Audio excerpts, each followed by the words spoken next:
Assalamualaikum warahmatullahi wabarakatuh. Perkenalkan, nama saya Nevi Grisa Malia, NIM 1518181313010. Di sini saya akan mempresentasikan tugas akhir saya yang berjudul Teknik Pembuatan Gigi Tiruan Lengkap Lepasan GTLL Resin Akrilik dengan Torus Palatinus Besar. Sebelumnya, saya berterima kasih kepada dosen pembimbing saya, yaitu Dr. Endang Kusdarjanti DRG MKes sebagai pembimbing 1 dan Dr. Okti Setiawati DRG MKes sebagai pembimbing 2 yang telah meluangkan waktu untuk membimbing saya. Bab 1. Pendahuluan. Latar belakang. Seiring bertambahnya usia, semakin besar kerentanan seseorang untuk kehilangan gigi. Penggantian seluruh gigi yang hilang baik rahang atas dan rahang bawah dapat dilakukan dengan pembuatan gigi tiruan lengkap lepasan. Kuncoro dan kawan-kawan pada 2010 mengatakan bahwa gigi tiruan lengkap lepasan adalah suatu protesa yang menggantikan seluruh gigi geligi dan struktur yang menyertainya dari suatu lengkung gigi rahang atas dan rahang bawah yang dapat dilepas dan dipasang sendiri oleh penderita. Retensi dan stabilitas yang akurat merupakan faktor yang paling penting untuk keberhasilan suatu GTLL. Untuk membuat gigi tiruan lengkap lepasan yang stabil dan retentif, perlu memperhatikan keadaan jaringan sekitar dari rahang penderita. Torus palatinus paling sering terjadi di sepanjang garis tengah palatum keras menurut Gonzales pada 2018. Dalam kasus ini, diameter torus palatinus sebesar 18 x 20 mm. Ukuran yang besar ini terkadang dapat mengganggu retensi dan stabilitas pada penderita pemakai GTLL. Pada kasus ini, pasien tidak menginginkan gigi tiruan kerangka logam karena alasan ekonomi. Untuk itu, ada alternatif lain dengan memakai bahan basis dari resin akrilik dengan torus palatinus yang dibebaskan. Dari latar belakang di atas timbul permasalahan bagaimana teknik pembuatan gigi tiruan lengkap lepasan resin akrilik dengan torus palatinus yang besar. Tujuannya yaitu untuk mengetahui lebih lanjut bagaimana teknik pembuatan gigi tiruan lengkap lepasan resin akrilik dengan torus palatinus yang besar. Sedangkan manfaatnya yaitu untuk memberikan informasi, menambah pengetahuan, serta dapat dijadikan sebagai referensi oleh mahasiswa teknik gigi maupun pembaca mengenai bagaimana teknik pembuatan gigi tiruan lengkap lepasan resin akrilik dengan torus palatinus yang besar. Bab 2. Tinjauan pustaka. Gigi tiruan adalah suatu protesa untuk menggantikan beberapa gigi atau seluruh gigi yang hilang baik rahang atas maupun rahang bawah. Gigi tiruan secara garis besar dapat dibedakan menjadi dua macam, yaitu gigi tiruan cekat dan gigi tiruan lepasan. Sedangkan gigi tiruan lepasan dibagi menjadi dua bagian lagi, yaitu gigi tiruan sebagian lepasan dan gigi tiruan lengkap lepasan. Gigi tiruan lengkap lepasan. Definisi. Gigi tiruan lengkap lepasan adalah gigi tiruan lepasan yang menggantikan seluruh gigi asli dan jaringan penyangga baik rahang atas maupun rahang bawah, menurut Sutijiono pada 2016. Fungsi GTLL menurut ZKI pada 2013 adalah merehabilitasi seluruh gigi yang hilang baik rahang atas maupun rahang bawah sehingga dapat memperbaiki fungsi pengunyahan, bicara, serta mengembalikan estetika, menjaga kesehatan jaringan mulut, serta mencegah kerusakan lebih lanjut. Indikasi gigi tiruan lengkap lepasan. Pasien yang mengalami kehilangan seluruh gigi baik akibat dari gigi tanggal maupun pencabutan, pasien yang memiliki beberapa gigi yang harus dicabut karena kerusakan gigi yang tidak mungkin diperbaiki dan gigi tersebut tidak bisa didukung oleh gigi tiruan sebagian lepasan, pasien dengan keadaan umum dan kondisi mulut yang sehat, adanya persetujuan dari pasien mengenai waktu biaya prognosis yang akan diperoleh. Sedangkan kontraindikasinya yaitu pasien yang belum siap secara mental maupun fisik, pasien yang alergi terhadap bahan basis gigi tiruan lengkap, pasien yang tidak berminat untuk mengganti gigi yang hilang. Selanjutnya yaitu bahan basis resin akrilik. Resin akrilik adalah resin transparan dengan kejernihan luar biasa, warna serta sifat optik tetap stabil di bawah kondisi mulut yang normal dan secara klinis cukup stabil terhadap panas, menurut Naini pada tahun 2011. Resin akrilik tersedia dalam bentuk bubuk dan larutan. Komponen utama dari bubuk resin akrilik adalah polimetil metakrilat atau PMMA, sedangkan komponen utama dari larutan resin akrilik adalah metakrilat atau MMA. Macam-macam resin akrilik terbagi menjadi tiga. Yang pertama yaitu resin akrilik polimerisasi sinar atau liquid resin akrilik. Adalah jenis resin akrilik yang proses polimerisasinya menggunakan bantuan dari sinar tampak. Yang kedua adalah resin akrilik polimerisasi kimia atau self-cure resin akrilik. Adalah jenis resin akrilik yang proses polimerisasinya tidak memerlukan bantuan energi panas maupun energi sinar tampak untuk proses polimerisasi, melainkan mengandung aminestersir atau dimetil paratoluidin di dalam monomernya sebagai bahan akselerator kimiawi untuk membantu proses polimerisasi berlangsung. Yang ketiga yaitu resin akrilik polimerisasi panas atau heat cure resin akrilik. Adalah jenis resin akrilik yang selama proses polimerisasinya memerlukan energi termal sebagai pengaktifasi agar polimerisasi berjalan sempurna. Resin heat cure adalah tipe resin yang biasa digunakan dalam pembuatan gigi tiruan lengkap lepasan. Bahan basis gigi tiruan resin akrilik polimerisasi panas atau heat cure resin akrilik memiliki sifat fisik, mekanis, kimia, dan biologi yang baik. Menurut Anusafis pada tahun 2013, sifat fisik resin akrilik polimerisasi panas atau heat cure adalah polimerisasi, porositas, penyerapan air, kelarutan, tekanan selama proses, dan retakan atau goresan. Untuk sifat mekanis, basis gigi tiruan harus mempunyai rigid modulus of elastics atau tidak dapat berubah yang tinggi sehingga menguntungkan. Sedangkan sifat kimia tidak dapat larut dalam cairan rongga mulut dan saliva karena perubahan sifat mekanik bahan dan menyebabkan menjadi tidak higienis menurut McCabe dan Walsh pada tahun 2014. Sedangkan sifat biologi tidak beracun dan tidak menyebabkan iritasi bagi pasien. Retensi adalah kemampuan gigi tiruan menahan gaya yang melepaskan dari arah vertikal atau dari arah yang berlawanan dari arah pasang, menurut Pridana dan Nasution pada tahun 2016. Kontak yang rata dan baik antara basis gigi tiruan dan mukosa sangat diperlukan untuk retensi yang optimal. Selanjutnya yaitu stabilitas. Stabilitas merupakan kemampuan gigi tiruan untuk tetap stabil pada tempatnya dan tidak berubah posisinya akibat tekanan kunyah dan berfungsi. Stabilitas berkaitan dengan penyusunan gigi tiruan secara oklusi dan artikulasi menurut Thomson pada tahun 2017. Ketidakstabilan pada gigi tiruan membuat pemakai gigi tiruan merasa tidak nyaman. Torus palatinus. Torus palatinus merupakan kondisi di mana terdapat tonjolan atau benjolan tulang ekstostosis pada langit-langit mulut atau palatum.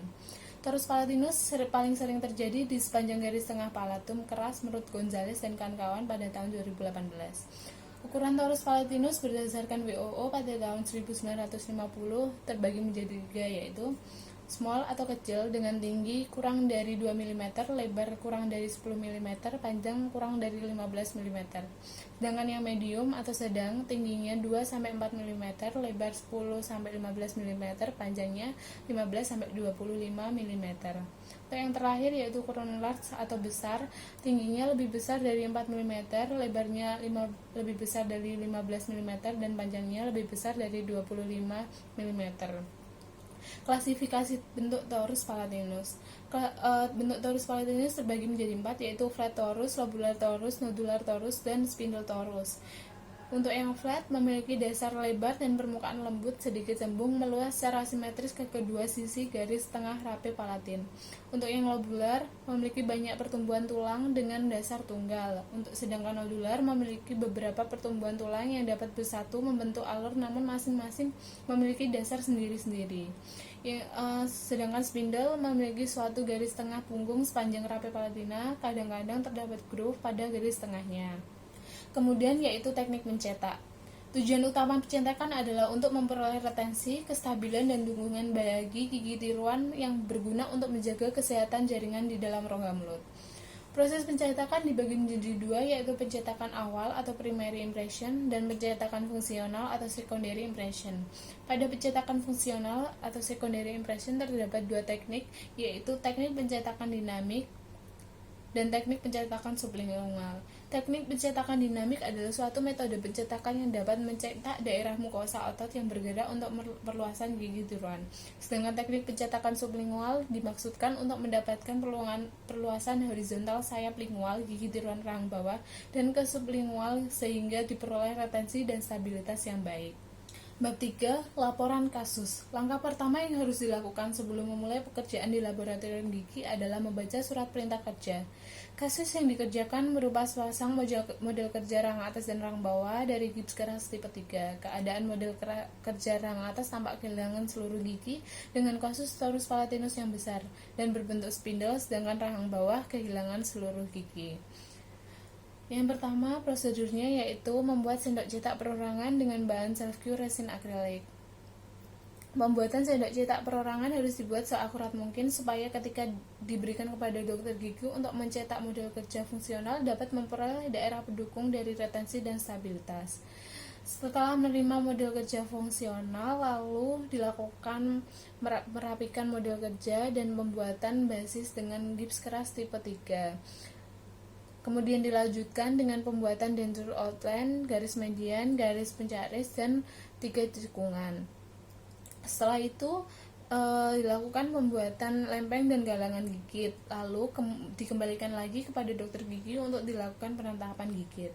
Setelah dilakukan penetapan gigit, dikembalikan lagi pada laboratorium untuk dilakukan persiapan penanaman model kerja pada artikulator dan dilakukan penanaman model kerja pada artikulator. Setelah penanaman model kerja pada artikulator, dilakukan penyusunan gigi sesuai dengan zona netral. Untuk anterior dimulai dengan penyusunan gigi 11, 21, 22, 23, 31, 41, 42, 43, 32, dan 33. Untuk penyusunan gigi posterior dimulai dengan menyusun gigi 24, 34, 25, 26, 27, 14, 44, 15, 16, 17, 36, 37, 35, 46, 47, dan yang terakhir adalah gigi 45. Setelah penyusunan gigi selesai dilakukan, kemudian dilanjutkan dengan contouring dan pembuatan ruke. Lalu dilakukan penanaman dalam kuvet. Setelah dilakukan penanaman dalam kuvet, kemudian dilakukan buang malam dan memberi lapisan tinfoil, membuat posdan, serta pengulasan CMS. Tahap selanjutnya yaitu melakukan processing akrilik. Setelah dilakukan pengisian akrilik, kuvet direndam dalam air yang mendidih selama 30 menit. Setelah itu diangkat dan didiamkan hingga mencapai suhu ruangan. Kemudian dilakukan deflasking dan remounting. Setelah remounting dilakukan selective grinding. Selective grinding ada 3. Yang pertama yaitu oklusi sentris. Dengan menempatkan articulating paper pada bidang oklusi lalu dikatup-katupkan. Pengasahan dilakukan ketika terdapat spot bekas articulating paper dan spot bekas yang tertinggal hanya boleh dikurangi pada bagian visur dan fossa saja sampai pin vertikal menyentuh pada incisal table. Kemudian yaitu oklusi eksentrik. Dengan mengoreksi sisi kerja dan sisi keseimbangan, artikulator digerakkan ke kiri dan ke kanan dengan articulating paper diletakkan pada bidang oklusi. Sisi kerja atau working side yang yaitu pengasahan yang dilakukan menurut hukum Bull atau buccal upper lingual lower. Sedangkan sisi keseimbangan atau balancing side yaitu pengasahan dengan menggunakan hukum anti-Bull, pin vertikal menyentuh pada incisal table. Protusi mandibula yaitu pengasahan yang dilakukan pada bagian incisal rahang bawah atau palatar rahang atas sehingga gigi anterior S to S dan gigi posterior cups to cups dengan pin vertikal menyentuh pada incisal table. Setelah selesai selective grinding yaitu dilakukan finishing dan polishing. Bab 4 pembahasan. Setelah menerima order dari dokter gigi, langkah pertama yaitu membaca SPK atau surat perintah kerja. Model kerja yang diterima dari dokter gigi berupa sepasang model rahang atas dan rahang bawah tidak bergigi dari gips keras tipe 3. Keadaan model kerja rahang atas tampak kehilangan seluruh gigi dengan kasus torus palatinus yang besar dan berbentuk spindle, sedangkan rahang bawah hanya tampak kehilangan seluruh gigi. Pada kasus ini akan dibuatkan gigi tiruan lengkap lepasan dengan membebaskan torus palatinus sehingga penderita merasa nyaman dan tidak menimbulkan rasa sakit. Retensi dan stabilitas didukung dari jaringan di bawahnya seperti peripheral seal, residualis, dan postdam. Dalam pembuatan gigi tiruan lengkap lepasan yang baik dari segi retensi dan stabilitas dengan desain torus palatinus yang dibebaskan memerlukan teknik khusus dalam pencetakan yang dilakukan oleh dokter gigi sehingga bisa didapatkan retensi dan stabilitas yang baik dari jaringan sekitarnya. Sendok cetak individual harus dibuat sedemikian rupa sehingga mendapatkan retensi yang cukup pada daerah bukal, labial, dan lingual. Menurut Yadav pada tahun 2014, setelah membandingkan beberapa teknik pencetakan untuk mendapatkan retensi dan stabilitas yang baik pada GTLL, diketahui bahwa gigi tiruan lengkap lepasan yang dibuat dengan teknik pencetakan sublingual adalah yang paling retentif. Sedangkan teknik pencetakan dinamik membuat pasien merasa gigi tiruannya kuat, stabil, dan nyaman. Pembuatan sendok cetak perolangan yang akurat dengan bahan self-cure akrilik ditujukan agar dokter gigi ketika melakukan pencetakan dengan teknik sublingual dan teknik dinamika dapat memperoleh jaringan pendukung yang dapat menutup pinggiran dengan baik sehingga memberikan retensi dan stabilitas yang maksimal pada gigi tiruan tersebut. Penyusunan gigi dilakukan dengan konsep neutral zone. Menurut Geisberg pada tahun 2013, konsep ini mengacu kepada kontrol otot terhadap stabilitas gigi tiruan khususnya dari lidah, bibir, dan pipi sehingga teknik ini dapat mengurangi tergigitnya bibir, pipi, dan lidah pasien, terjepitnya pekanan pada area molar, serta meningkatkan kenyamanan pasien. Gigi tiruan lengkap lepasan yang dibuat dengan konsep zona netral menunjukkan peningkatan retensi dan stabilitas dan kenyamanan menurut Gupta dan Agarwal pada tahun 2011. Bab 5. Kesimpulan.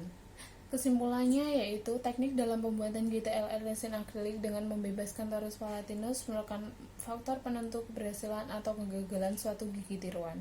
Pembuatan gigi tiruan lengkap lepasan resin akrilik dengan membebaskan torus palatinus memerlukan sendok cetak perorangan yang sesuai agar dokter gigi dapat melakukan teknik pencetakan sublingual dan dinamika untuk menghasilkan cetakan yang akurat sehingga diperoleh daerah pendukung untuk menunjang stabilitas dan retensi GTLR.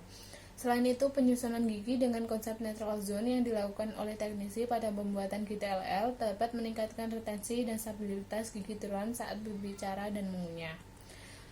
Sarannya yaitu dalam pembuatan GTLR resin akrilik dengan membebaskan torus palatinus diperlukan pengetahuan, keterampilan, dan komunikasi yang baik antara teknisi gigi, dokter gigi, dan pasien yang kooperatif sehingga didapatkan GTLR resin akrilik yang stabil, retentif, nyaman, dan dapat mengembalikan fungsi pengunyahan, bicara, serta estetika. Sekian presentasi tugas akhir saya. Mohon maaf apabila ada salah kata. Wassalamualaikum warahmatullahi wabarakatuh.